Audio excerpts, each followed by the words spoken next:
Bismillahirrahmanirrahim. Selamat siang. Selamat bertemu kembali dengan Mbah Bejo di sini.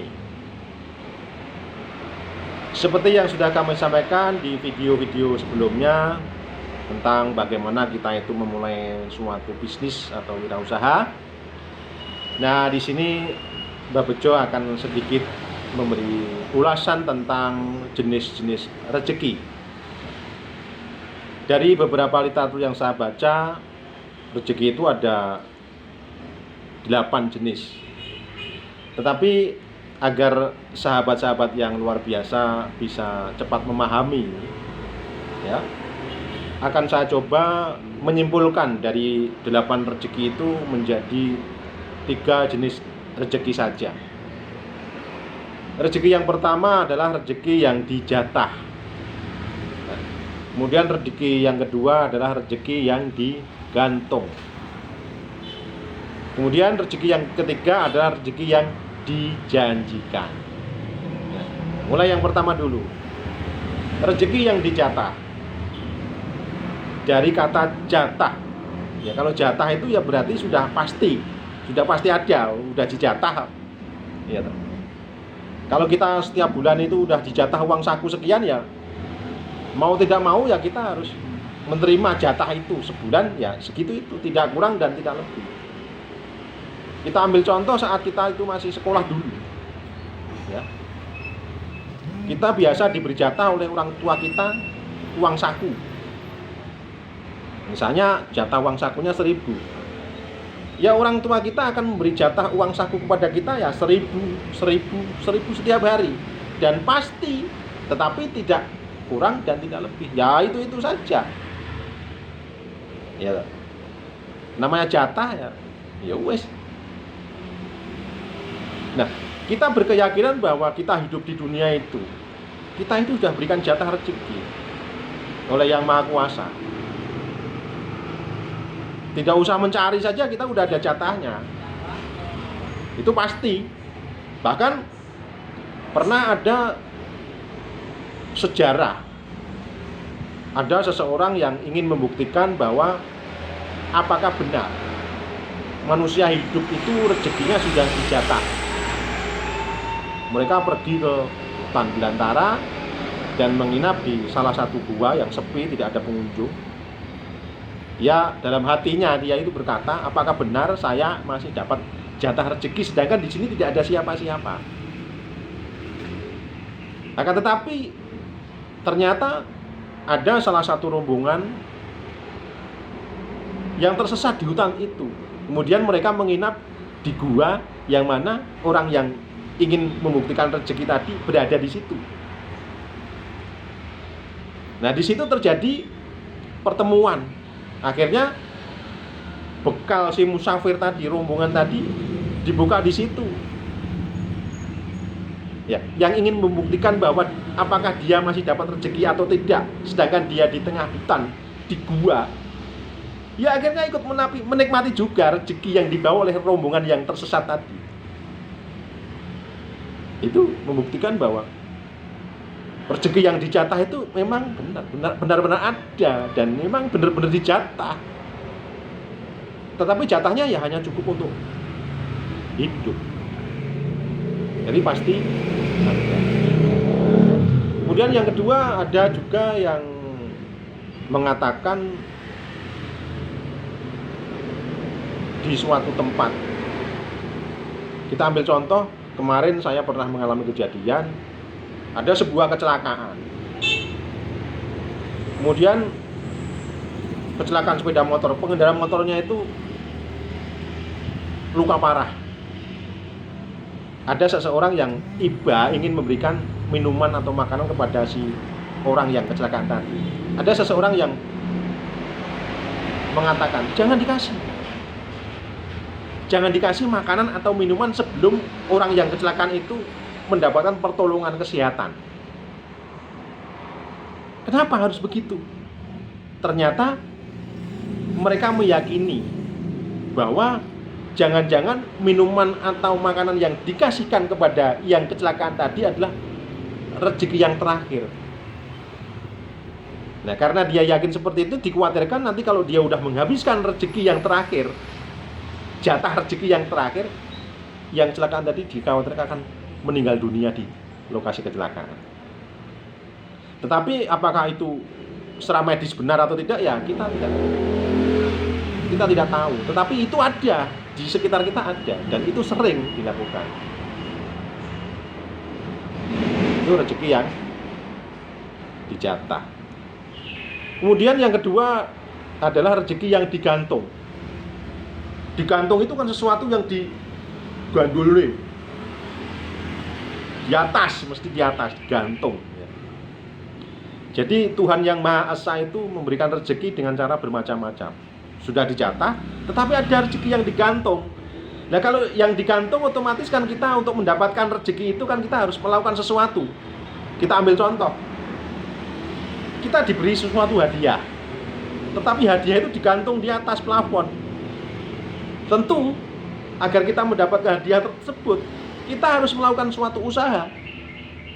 Usaha yang paling gampang adalah kita melompat dengan sekuat tenaga,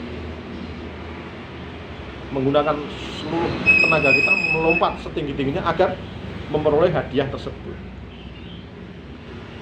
Ya karena kita melompat, ya dapatnya hadiah itu ya hanya sedikit. Udah capek, dapatnya sedikit. Tetapi tidak apa-apa, berarti kita udah melakukan usaha untuk memperoleh rezeki yang digantung. Itu berarti kita itu menggambarkan bahwa kita itu harus berusaha dengan tenaga kita. Kemudian yang kedua, untuk memperoleh hadiah yang digantung tadi, kita menggunakan akal kita. Akhirnya kita, misalnya wong Jawa itu ini gawe disogok gitu. Bukan genter gitu ya. Sogok. Ya kita tidak perlu melompat karena udah mau sogok. Sudah dapat banyak sedikitnya hadiah tadi ya tergantung besar kecilnya sogok yang kita gunakan tadi. Semakin sogoknya besar ya semakin banyak ya hadiah yang kita peroleh. Nah, semakin kita bekerja keras dengan menggunakan alat ya semakin banyak rezeki yang kita peroleh. Itu gambarannya. Kemudian yang ketiga, bisa juga kita menggunakan akal. Dia kali. Kita kan manusia kan diberikan akal. Piye caranya kita dapat rezeki yang lebih banyak. Akal dan juga tenaga. Juga kecerdasan otak. Ya. Kita buat tangga. Bagaimana kita bisa naik ke atas, mendekati hadiah tadi. Kita berkorban dulu, membuat tangga. Nah, kalau kita udah jadi tangga, ya tangganya udah bisa kita naiki, ya kita naik tangga. Sampai ke atas. Ya. Setelah atas dekat dengan hadiah tadi, ya kita tinggal ngambil 1, 2, 3, 4, 5 sampai sebanyak-banyaknya sampai mungkin hadiah itu habis. Itu menggambarkan bahwa untuk memperoleh rezeki yang digantung itu kita itu harus menggunakan akal, pikiran, juga tenaga kita. Bisa dengan berwirausaha, ya, bekerja, ya, menggunakan kecerdasan otak. Tentu dengan tenaga, kecerdasan, ya, akal, ya, kita akan memperoleh rezeki yang digantung oleh Yang Maha Kuasa itu akan semakin banyak.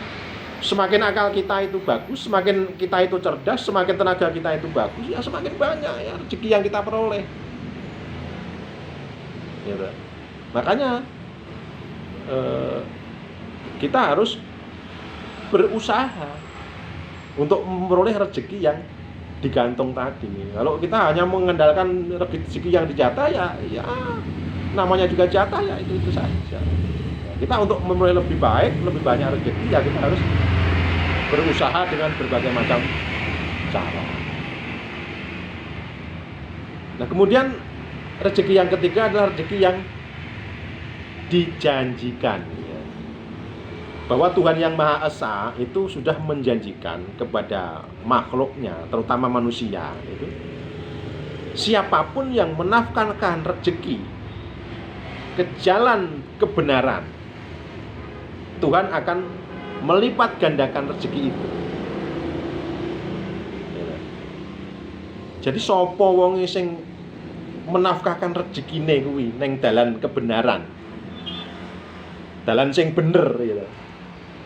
Itu Gusti sing murbeng duadi arep menehi rezeki sing jumlahe matikel-tikel berlipat ganda. Digambarkan bahwa kita itu menanam satu benih padi yang bagus, itu akan membuat semaian 10 padi. Dan 10 padi tadi akan berbuah ribuan bahkan jutaan beras. Itu kalau benihnya bagus. Jadi, kalau rezeki yang kita nafkahkan kepada kebenaran dan kebaikan, ya akan mendapatkan barokah rezeki yang bagus juga. Tapi kalau kita menanam padinya padi krempeng, ya nggak tumbuh. Itu kalau kita itu menafkahkan rezeki, meskipun rezekinya banyak, tapi dinafkahkan pada jalan yang kurang bagus. Ya ibarat kita tadi menanam tanaman yang tidak layak untuk ditanam. Ya ora tumbuh. Iya. Jadi kira-kira seperti itu, gambarannya seperti itu. Apa yang kita tanam, itulah nanti apa yang kita tuai. Kalau kita sudah memperoleh rezeki yang banyak melalui tenaga, usaha dan akal tadi, terus kita belanjakan pada jalan-jalan yang benar, sedekah, infak, zakat dan lain sebagainya, membantu yang membutuhkan. Itu ibarat kita itu menanam. Semakin baik yang kita tanam, semakin baik pula yang tumbuh. Semakin baik yang tumbuh, semakin baik juga buahnya. Jadi indah sekali, akan sangat menyenangkan. Maka memberilah sesuatu kepadanya yang membutuhkan. Bahwa di dalam kenyataan sehari-hari kita sering mendapatkan seseorang yang meminta-minta. Ya kadang-kadang kan kita itu kalau ada orang meminta-minta itu kan malah piye gitu loh. Bahkan ada di saya itu pernah melihat di beberapa toko, beberapa ngamen gratis, wong ngamen gratis. Jadi dia itu tidak memberikan sesuatu kepada yang meminta. Padahal menurut keyakinan saya, apabila kita itu memberikan kepada seseorang yang meminta, itu kita tidak usah menanam, tapi kita nanti akan memperoleh hasilnya. Tetapi kalau kita itu memberi kepada orang yang tidak meminta kepada kita, ibaratnya kita itu menanam dulu, baru nanti kita akan memperoleh hasilnya. Ya pilih mana? Pilih kita tidak menanam tapi menuai hasilnya, atau kita menanam dulu baru menuai hasilnya. Makanya kalau ada orang yang meminta itu usahakan dikasih saja. Dia yang menanam, kita yang akan memperoleh hasilnya kok. Tapi kalau kita itu memberi kepada seseorang yang tidak minta kepada kita, itu ibarat kita itu menanam dulu, baru nanti kita akan memperoleh hasilnya. Ya pilih yang mana? Ya monggo, terserah. Semuanya baik. Gitu. Ya mungkin itu yang perlu saya sampaikan. Ya, kurang lebihnya saya mohon maaf. Ya.